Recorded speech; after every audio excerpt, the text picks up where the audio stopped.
ಕಳ್ಳ ಹೆಜ್ಜೆ ಹಾಕಿ ಬರ್ತಾನೆ, ಕರೆಂಟ್ ಬಿಲ್ ಕಟ್ಟಿ ಅಂತಾನೆ. ಯಾಮಾರಿ ಹಣ ಕೊಟ್ರೆ ನಿಮಗೆ ಮಕ್ಮಲ್ ಟೋಪಿ ಹಾಕೋದು ಗ್ಯಾರಂಟಿ. ಹುಬ್ಬಳ್ಳಿಯಲ್ಲೇ ವಿದ್ಯುತ್ ನಕಲಿ ಬಿಲ್ ಕಲೆಕ್ಟರ್ ಹಾವಳಿ ಜೋರಾಗಿಬಿಟ್ಟಿದೆ. ಯಾವ ರೀತಿಯಾಗಿ ಜನರನ್ನ ಮೋಸ ಮಾಡುವಂಥ ಕೆಲಸಗಳಾಗ್ತಾ ಇದೆ ನೋಡಬೇಕಾಗುತ್ತೆ.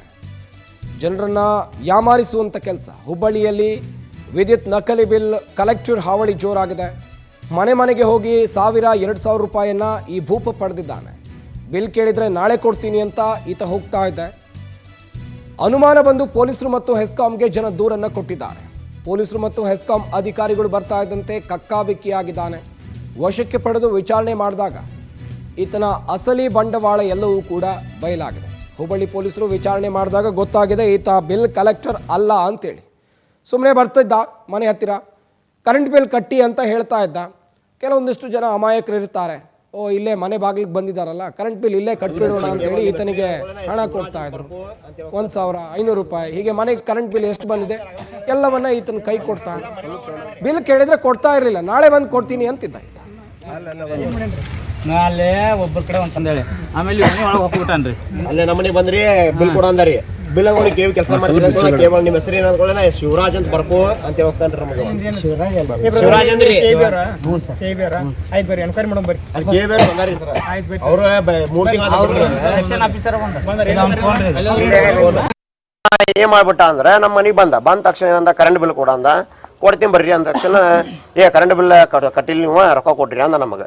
ನಾ ಯಾಕೆ ರೊಕ್ಕ ಕೊಡಪ್ಪ, ನಾವು ಕರ್ನಾಟಕವನ್ನ ಐತಿ, ನಾವು ಅಲ್ಲೇ ತುಂಬ್ತೇವಿ, ತಿಂಗಳ ಅಲ್ಲೇ ತುಂಬ್ತೀವಿ, ನಾವು ಕರೆಂಟ್ ಬಿಲ್ ಕೊಡ್ತೀನಿ ಬೇಕಾರೆ ಅಂದ್ಕೊಳ್ಳೇನ ಇಲ್ಲ ತೋರಿ ಹೋಗ್ತೀನಿ ಅಂದ. ಈಗ ಒಬ್ಬೊಬ್ಬರು ಹೆಣ್ಮಕ್ಳು ಇರ್ತಾರ್ರಿ ಮನ್ಯಾಗ, ಗಪ್ಪನೇ ಬಂದ್ರಿ ಮಾಡೋದ್ರಿ. ನಾವು ಗೌರ್ಮೆಂಟ್ ಅಂತ ಒಂದು ಮರ್ಯಾದೆ ಕೊಡ್ತೀವಿ. ಗೌರ್ಮೆಂಟ್ ಅಂದಮೇಲೆ ಇವ್ರ ಅದನ್ನ ಮಿಸ್ಯೂಸ್ ಮಾಡ್ಕೊಳತ್ತಾರ.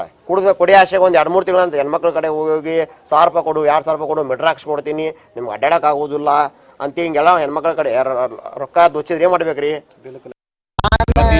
ಇದು ಇಲ್ಲಿ ಅಷ್ಟು ತೊಗೊಂತೀರ ಮತ್ತೆ ಬೇರೆ ಕಡೆ ಎಲ್ಲ ತೊಗೊಂತೀರ ಅಮೌಂಟ್? ಡ್ಯೂಟಿ ಮೇಲೆ ಇದ್ದ ಮೇಲೆ ಯೂನಿಫಾರ್ಮ್ ಯಾಕೆ ಹಾಕೊಂಡಿರಿ? ಅದ ಯೂನಿಫಾರ್ಮ್ ಯಾಕೆ ಹಾಕೊಂಡ್ರಿ? ಎಲ್ಲ ಸೈಡ್ ಬರೀ ಇದೇ ಕೆಲಸ ನಿಮ್ದು? ಹಾ, ನಿಮ್ ಚಟ್ಟದ ಸಂಬಂಧ ಎಲ್ಲ ಬೇಕಾ ಯಾರು ಬೇಕಾದ್ರೆ ಮನೆಗೆ ಹೋಗಿ ನಾವು ಇಲ್ಲ ಡ್ಯೂಟಿ ಮೇಲೆ ಇಲ್ಲ ಯೂನಿಫಾರ್ಮ್ ಹಾಕೊಂಡು ದಬ್ಬಾಳಿಕೆ ಮಾಡತ್ತಾರ ಜನರ ಮೇಲೆ.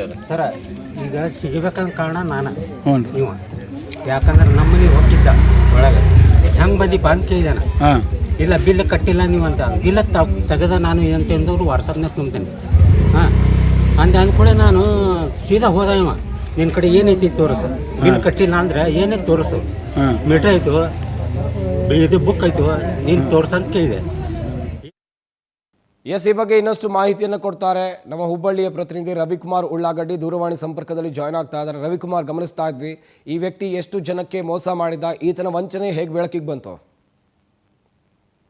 ಮೋಸ ಹೋಗುವವರು ಎಲ್ಲಿವರೆಗೆ ಇರ್ತಾರೆ, ಮೋಸ ಮಾಡುವವರು ಸಹಿತ ಇನ್ನೂ ಇರ್ತಾರೆ ಎಂಬುದಕ್ಕೆ ಈ ಒಂದು ಹುಬ್ಬಳ್ಳಿಯಲ್ಲಿ ಕಂಡು ಬಂದಿರುವಂತಹ ಒಂದು ಚಿತ್ರಣವೇ ಸಾಕ್ಷಿಯಾಗಿದೆ. ನಿಜಕ್ಕೂ ಕೂಡ ಜನರು ಯಾವ ರೀತಿಯಾಗಿ ನಂಬ್ತಾರೆ ಮತ್ತು ಯಾವ ರೀತಿಯಾಗಿ ಜನರನ್ನ ಮೋಸ ಮಾಡ್ತಾರೆ ಎಂಬುದು ಈ ಒಂದು ವ್ಯಕ್ತಿಯಿಂದ ಬಂಡವಾಳ ಬಯಲಾಗಿದೆ. ವಿದ್ಯುತ್ ಬಿಲ್ ಅನ್ನ ಮನೆಗೆ ಹೋಗಿ ವಿದ್ಯುತ್ ಬಿಲ್ ಅನ್ನು ತುಂಬಿಕೊಳ್ತೀನಿ ಅಂತ ಹೇಳಿ ಸಾಕಷ್ಟು ಪ್ರಮಾಣದಲ್ಲಿ ಲಕ್ಷಾಂತರ ರೂಪಾಯಿಯನ್ನ ಬಂಗನ ಹಾಕಿದಂತಹ ಒಂದು ವ್ಯಕ್ತಿ ಹೆಸ್ಕಾಂ ಹೆಸರಿನೊಳಗೆ ಮನೆಗೆ ಹೋಗಿ ಹೆಸ್ಕಾಂ ಒಂದು ಇಲಾಖೆ ಅಧಿಕಾರಿಗಳ ಸಿಬ್ಬಂದಿಗಳ ಸಮವಸ್ತ್ರವನ್ನು ಹಾಕಿಕೊಂಡು ಪ್ರತಿದಿನ ಎಂದಿನಂತೆ ಈ ಒಂದು ವ್ಯಕ್ತಿ ವಿದ್ಯುತ್ ಬಿಲ್ ಅನ್ನ ಕಲೆಕ್ಟ್ ಮಾಡ್ತಾ ಇದ್ದ. ಈ ವ್ಯಕ್ತಿ ಯಾವಾಗ ರಸೀದಿಕೊಳ್ಳಿಲ್ಲವೋ ಆವಾಗ ಸಂಶಯ ಬಂದಂತಹ ಒಂದು ಸಾರ್ವಜನಿಕರು ಹಿಡಿದು ಸದ್ಯ ಇವನನ್ನ ಒಂದು ಹಳೆ ಹುಬ್ಬಳ್ಳಿ ಪೊಲೀಸರಿಗೆ ಒಪ್ಪಿಸಿದ್ದಾರೆ. ಸದ್ಯ ಇವನ ವಶಕ್ಕೆ ತೆಗೆದುಕೊಂಡಿರುವಂತಹ ಹಳೆ ಹುಬ್ಬಳ್ಳಿ ಪೊಲೀಸರು ಒಂದ್ ಕಡೆ ವಿಚಾರಣೆ ಮಾಡ್ತಾ ಇದ್ದಾರೆ. ಎಷ್ಟು ದಿನಗಳಿಂದ ಈ ವ್ಯಕ್ತಿ ಆ ಒಂದು ಸಾರ್ವಜನಿಕರಿಂದ ಎಷ್ಟು ಹಣವನ್ನು ಕಲೆಕ್ಟ್ ಮಾಡಿದ್ದೆ, ಎಲ್ಲಿಗೆ ಕೊಡ್ತಿದ್ದ, ಈ ಒಂದು ವ್ಯಕ್ತಿಯಿಂದ ಯಾರಿದ್ದಾರೆ ಎಂಬ ಒಂದು ವಿಚಾರ ಕುರಿತಂತೆ ಹೆಸ್ಕಾಂ ಇಲಾಖೆ ಸ್ಥಳೀಯ ಅಧಿಕಾರಿಗಳನ್ನು ಕರೆದುಕೊಂಡಿರುವಂತಹ ಒಂದು ಹಳೆ ಹುಬ್ಬಳ್ಳಿ ಪೊಲೀಸರು ವ್ಯಕ್ತಿಯಿಂದ ವಿಚಾರಣೆಯನ್ನು ಮಾಡ್ತಾ ಇದ್ದಾರೆ. ಸದ್ಯ ಇವನನ್ನ ವಿಚಾರಣೆ ಮಾಡ್ತಾ ಇದ್ದು ಸಾಕಷ್ಟು ಪ್ರಮಾಣದಲ್ಲಿ ಸಾರ್ವಜನಿಕರಿಂದ ಹಣ ವಸೂಲು ಮಾಡಿದ್ದು ಬೆಳಕಿಗೆ ಬಂದಿದ್ದು ಹೆಚ್ಚಿನ ತನಿಖೆ ಮಾಡ್ತಾ ಇದ್ದಾರೆ. ಸಂಪತ್, ಥ್ಯಾಂಕ್ ಯು ರವಿಕುಮಾರ್ ತಮ್ಮ ಡೀಟೇಲ್ಸ್ಗಾಗಿ.